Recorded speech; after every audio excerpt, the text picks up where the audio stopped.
Hola, soy Danka y para esta ocasión haremos pizza casera. Para esto necesitamos harina, agua, sal, aceite vegetal, levadura, azúcar, tomate, queso, pimiento y carne molida. Para hablar de la química de la pizza, empezaré por su masa. Al momento de mezclar y amasar la harina con el agua, un protagonista será el gluten, formado por la gliadina y glutamina, que al hidratarse puede entablar nuevas interacciones intermoleculares, dotando de elasticidad a la masa. Por otra parte, el almidón es uno de los diversos componentes de la harina que rompe sus enlaces por acción del agua, formándose azúcares mediante reacciones fermentativas. En este caso, que se le añade levadura, que se trata de un hongo, ayuda a transformar el almidón en glucosa mediante la enzima amilasa.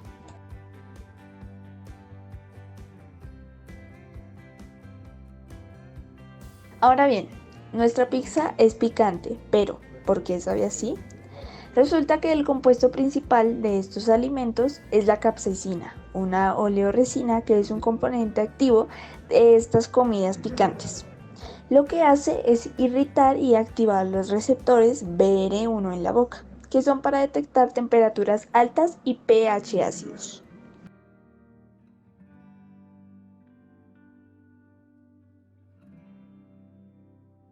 Se le agrega sal y azúcar para darle sabor a la masa.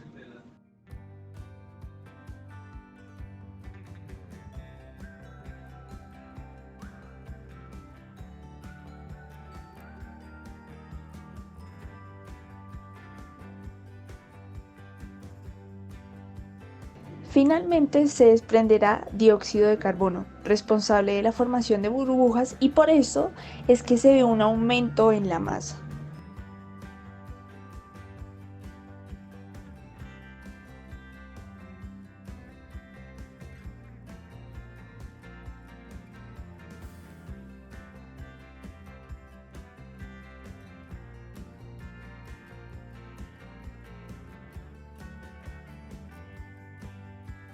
A la sartén se le agrega aceite vegetal, los pimientos que habíamos cortado anteriormente y por último la carne molida para que se cocine.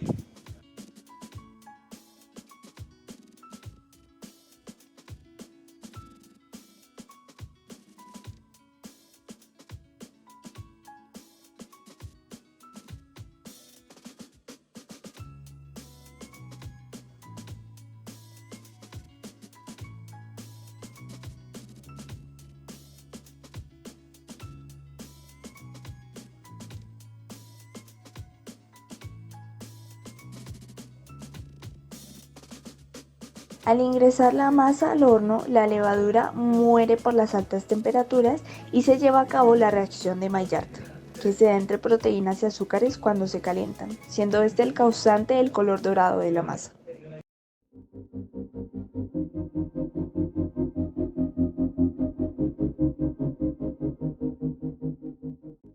Muy buenas tardes, soy Óscar Augusto Vallejo Santos, curso el primer semestre en Geología de la Universidad Nacional y hoy les vengo a mostrar el segundo experimento de Más Ciencia, el cual consiste en detectar CO2 mediante un indicador de pH.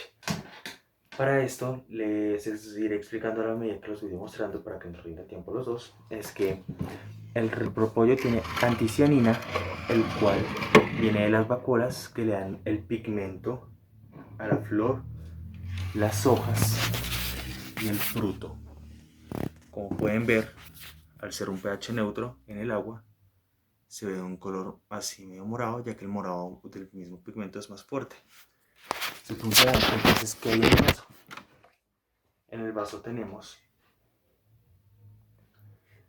vinagre con bicarbonato de sodio, cuya reacción produce CO2. El CO2, al ser más denso que el aire, lo que hace es caer y mostraría el pH del CO2 claramente para detectarlo, como se mostrará a continuación. ¿Esto de qué sirve? Normalmente el mar por las mañanas es más ácido que por las noches, y eso se debe a las olas. Como pueden ver, tiene un tono más rojizo, lo cual significaría que tiene un pH ácido. En algunos acuarios, la del agua llega a resultar muy alcalina, lo que se utiliza el CO2 como estabilizador para volverla más ácida. Y se preguntarán, ¿pero esto realmente funciona? Sí.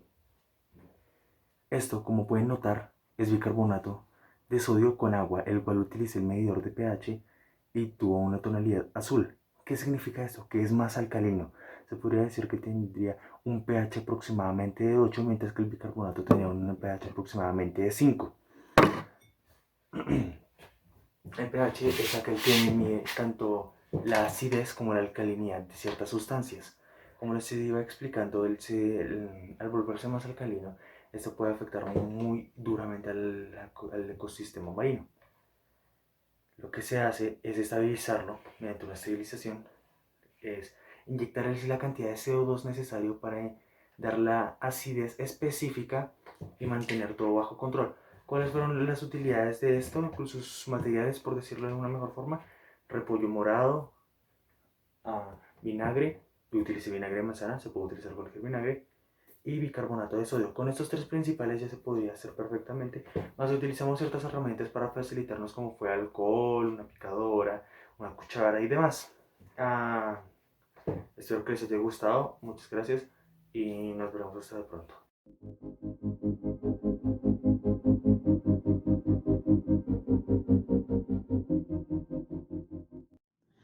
Lejía lavandina blanqueador, también conocido como cloro comercial, son algunos de los nombres con los que llamamos a este producto, generalmente utilizado para la desinfección de manera mundial.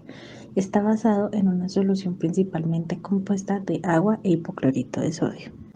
El hipoclorito de sodio es un compuesto químico que contiene cloro en estado de oxidación más 1.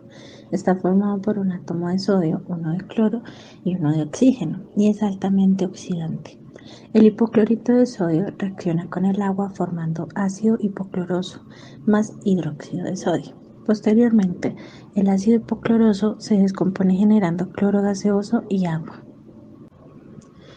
Debido a su naturaleza irritante, tóxica, siempre se procura promover su buen uso de manera correcta, sobre todo tras el surgimiento de la emergencia sanitaria por COVID-19, donde la concientización sobre su uso y la manera correcta de usarlo, la precaución y promoción del cuidado para la seguridad y la salud de cada persona tomaron un papel realmente relevante en la vida de todo individuo.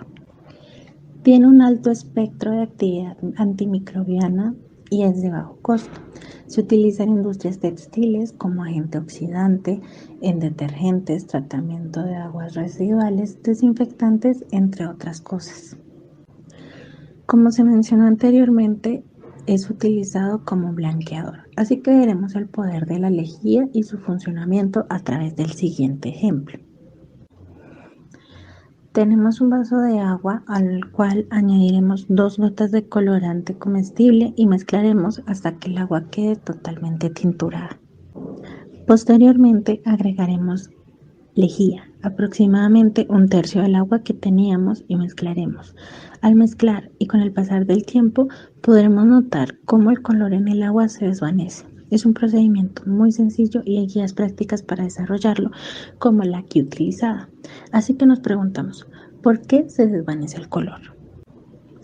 Los blanqueadores oxidantes funcionan rompiendo los enlaces químicos entre las moléculas del tinte.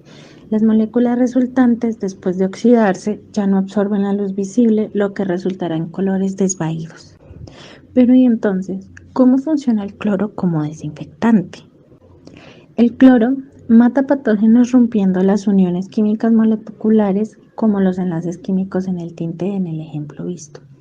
Los desinfectantes que mencionamos consisten en compuestos de cloro que pueden intercambiar átomos con otros compuestos, como enzimas, que entran en contacto con el cloro y uno o más de los átomos de hidrógeno es sustituido por el cloro.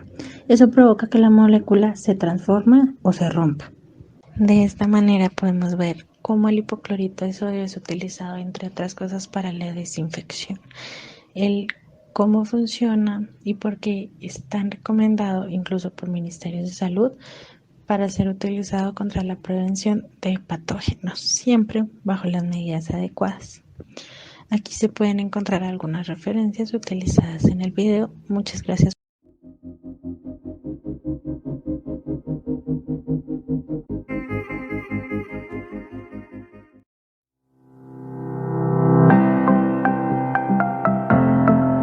Saludos, mi nombre es Catherine Daniela Méndez Chávez y en este experimento voy a hacer aditividad de volúmenes. Para empezar, debemos entender que el volumen es el espacio que ocupa un cuerpo. Para sólidos irregulares se mide con el principio de Arquímedes, para sólidos regulares con fórmulas y para líquidos y gases con instrumentos de medida como pipetas, probetas o balones aforados. Las mezclas ideales son aquellas en las que las propiedades conservativas de la mezcla son iguales a la suma de las propiedades de los componentes por separado. Por ejemplo, 100 mililitros de un líquido más 100 mililitros del otro deberían producir 200 mililitros de solución.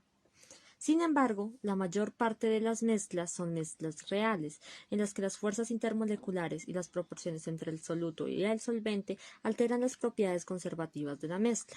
Por ejemplo, la hidratación de iones reduce el espacio de las moléculas.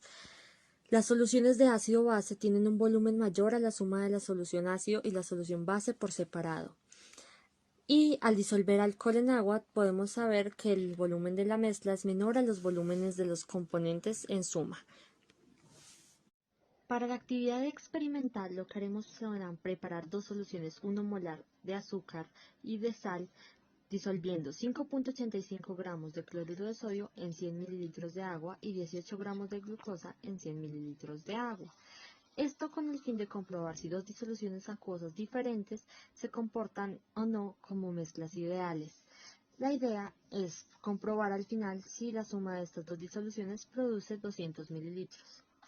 Debemos tener en cuenta que las interacciones soluto-solvente que se producen tanto el azúcar como la sal disminuyen el volumen del agua, así que 100 mililitros de agua no son equivalentes a 100 mililitros de solución.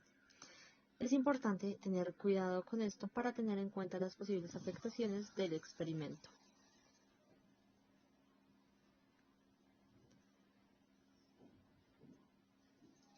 Es importante tener en cuenta que se debe agitar muy bien la mezcla para garantizar que todos los compuestos se solubilicen en su totalidad. Debemos agitar también la muestra de azúcar. Al final lo que vamos a hacer es introducir ambos compuestos en la probeta y comprobar si sus volúmenes dan o no 200 mililitros.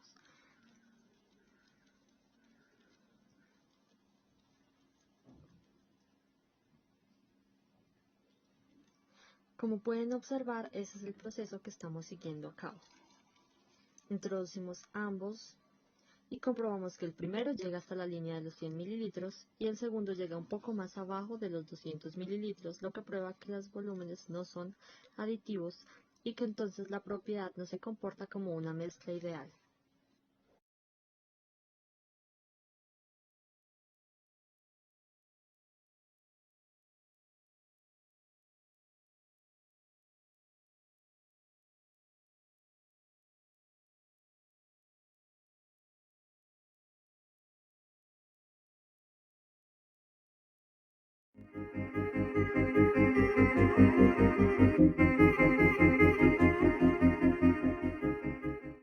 Saludos, mi nombre es Sandra Milena Bautista Salcedo, estudio química y soy de primer semestre de la Universidad Nacional de Colombia. Me correspondió el experimento de detección de dióxido de carbono con indicador de pH y espero disfruten mi video. Para este experimento vamos a necesitar remolacha y alcohol para elaborar el indicador de pH. Para la generación de dióxido de carbono utilizaremos Alka-Seltzer añadiéndolo al indicador diluido en agua. ¿Por qué remolacha? Porque esta contiene unos pigmentos hidrosolubles llamados antocianinas y nos sirven de indicador de que cambian de color con ácidos o bases dependiendo del pH. El alcohol se añade para liberar la antocianina y se deja por 5 minutos.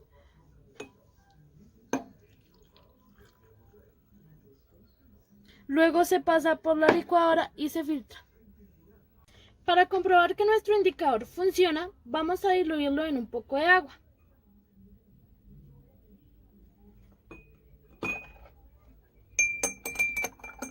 A continuación añadimos hipoclorito de sodio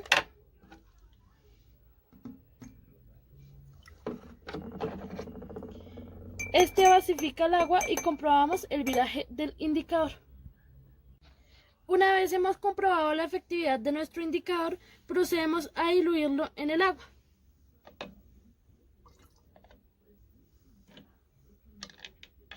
Esta tiene un pH cercano a 7, es decir, a la neutralidad. Ahora vertimos el alcacelcer triturado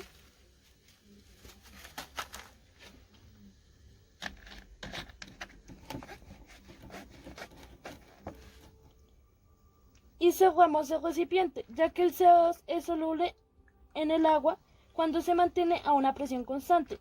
El CO2 acidifica el agua y esto se debería reflejar en el viraje de la disolución.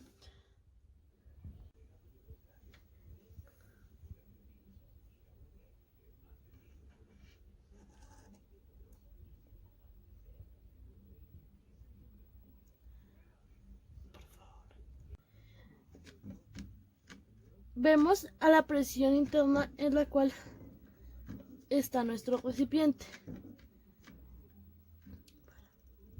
Luego de un buen tiempo y de que nuestro recipiente ha estado cerrado y a presión constante, así es como se ve nuestra disolución con el CO2 disuelto. Es muy leve, pero sí se puede notar el viraje del indicador. Podemos apreciar que el viraje del indicador no es tan evidente, ya que, como lo habíamos mencionado antes, la solubilidad del dióxido de carbono en agua solo se da en condiciones especiales que en casa no se pueden proporcionar, sería más bien en un laboratorio.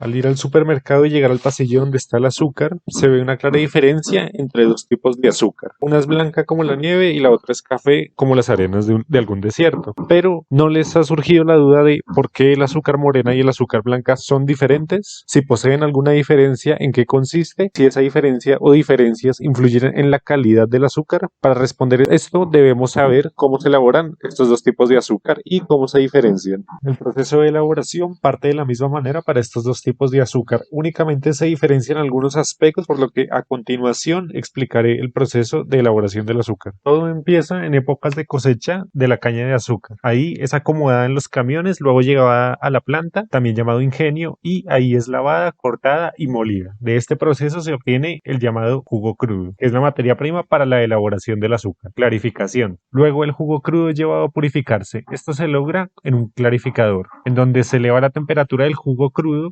haciendo que los residuos e impurezas se precipiten a la parte inferior y la parte líquida del jugo crudo que contiene la sacarosa se eleve, obteniendo como resultado jugo purificado y cachaza. Evaporación. El jugo purificado es concentrado a través de un proceso de evaporación, es decir, su temperatura es elevada con el fin de extraer la mayor cantidad de agua posible y hacer de esta manera la cristalización lo más simple posible. El subproducto del jugo purificado resultante es llamado meladura. Esta meladura es bombeada a una cámara de cristalización.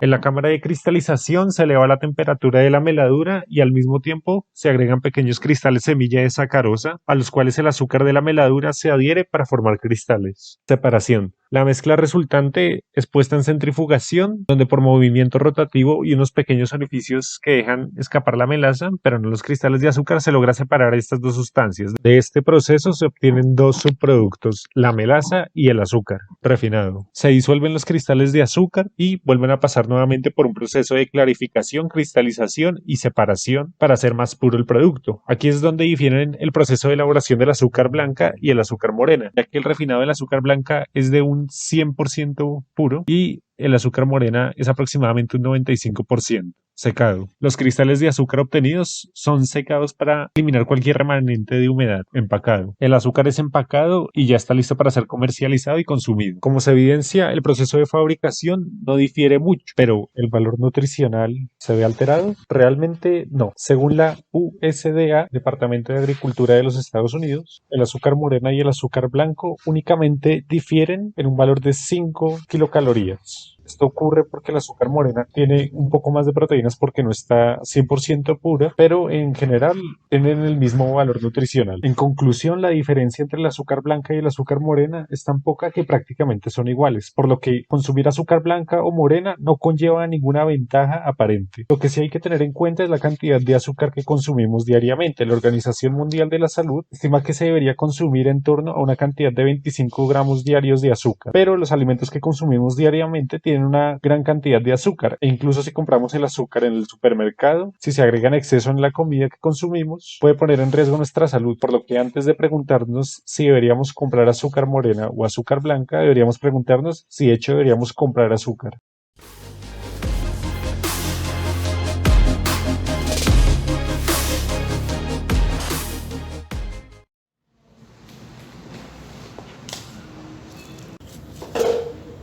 Hola, mi nombre es Citan y hoy vamos a hablar de carbón activado. Últimamente han salido muchos productos de limpieza al mercado como lo son la crema dental, el champú y las mascarillas faciales. Pero, ¿qué tienen en común todos estos productos? Todos estos productos están hechos a base de lo mismo. En cada uno encontramos el mismo componente, carbón activado. Pero, ¿realmente funciona el carbón activado como un producto de limpieza? Comenzamos nuestra investigación. Comenzamos con ¿qué es el carbón activado? El carbón activado es un material que se caracteriza por poseer una gran cantidad de microporos. Además, pertenece a la familia de absorbentes carbonáceos y es un material altamente cristalino. Además de las aplicaciones estéticas, tiene aplicaciones en medicina para tratar envenenamientos y sobredosis por ingestión oral, ya que previene que se absorban las sustancias tóxicas del estómago. Se utiliza también como filtro para la purificación del aire, el agua y gases, quitando vapores de aceite, sabores, olores, hidrocarburos presentes en el aire y los gases comprimidos. También es muy útil para la eliminación de elementos contaminantes del aire y flujos del agua implicados en sus industriales. ¿Cómo se producirá el elemento del que estamos hablando hoy?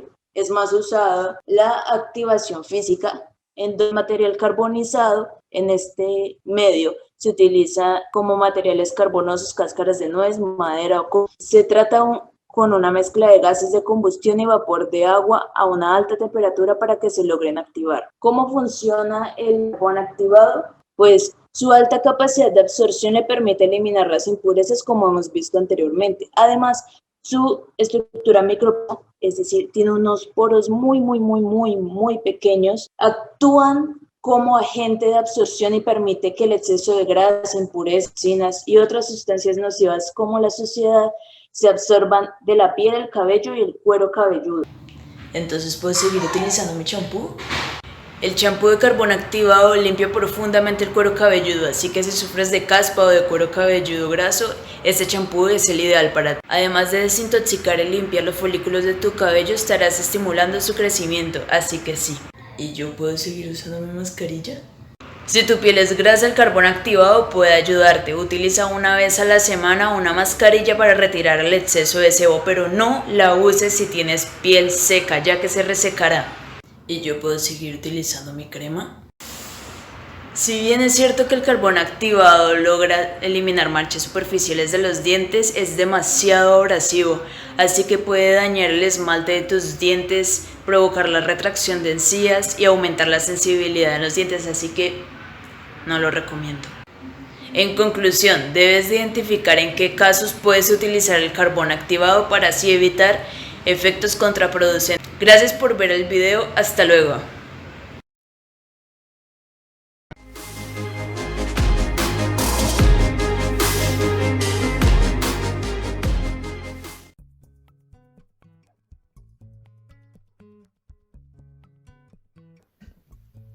El aceite de coco está compuesto en su mayoría por ácidos grasos. Más del 80% de su peso son ácidos grasos saturados y una pequeña porción son ácidos grasos insaturados, que a diferencia de los ácidos grasos saturados, contienen uno o más enlaces dobles entre sus átomos de carbono.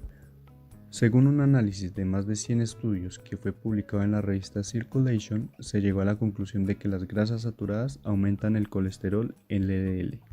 El colesterol es una molécula perteneciente a los esteroles y que a su vez se agrupa dentro de los lípidos. Estos lípidos son moléculas hidrofóbicas. Para que puedan ser transportados por el torrente sanguíneo necesitan la ayuda de las lipoproteínas. Estas son las encargadas de transportar los lípidos por la sangre. Poseen una estructura similar al jabón, tienen una parte hidrofílica externa que interactúa con la sangre y una parte hidrofóbica interna que interactúa con el colesterol. El colesterol cumple algunas funciones como dar consistencia a la membrana celular y ayuda al cuerpo a producir sustancias como las hormonas, la vitamina D y la bilis. Generalmente existen dos tipos de lipoproteínas. Las lipoproteínas de baja densidad LDL son las encargadas de sacar el colesterol del hígado para llevarlo a donde se necesite, mientras que las lipoproteínas de alta densidad HDL son las encargadas de recogerlo de donde sobra para llevarlo al hígado y almacenarlo hasta que se requiera. Al haber un exceso de colesterol en el cuerpo humano, el hígado expulsa el exceso mediante las lipoproteínas de baja densidad. Este colesterol puede pegarse a las arterias y a veces bloquear el flujo de sangre. A esta condición se le llama aterosclerosis y en casos graves puede causar ataques al corazón y llegar a producir derrames cerebrales. Sin embargo, en algunos medios de comunicación, páginas web y redes sociales se encuentran algunos artículos y propaganda en donde se habla del aceite de coco como un superalimento. Esto ligado a la falta de conocimiento, tanto de vendedores como consumidores, llegando a suponer un peligro para las personas y para la salud pública en general. Aunque en algunos estudios de carácter científico se han encontrado algunos posibles beneficios del consumo de aceite de coco para la salud humana, sus autores consideran que se debe realizar estudios mucho más rigurosos en donde se evalúen sus efectos de consumo a largo plazo. En conclusión, según la Asociación Americana del Corazón, lo más recomendable es sustituir de la dieta los aceites con alto contenido de ácidos grasos saturados, como el aceite de coco, por aquellos aceites que contengan una buena cantidad de ácidos grasos insaturados que son esenciales para el correcto funcionamiento del cuerpo humano. En la descripción encontrarás todas las referencias y enlaces consultados para la realización de este video. Agradezco que llegaras a este punto y muchas gracias por mirar el video. Hasta la próxima.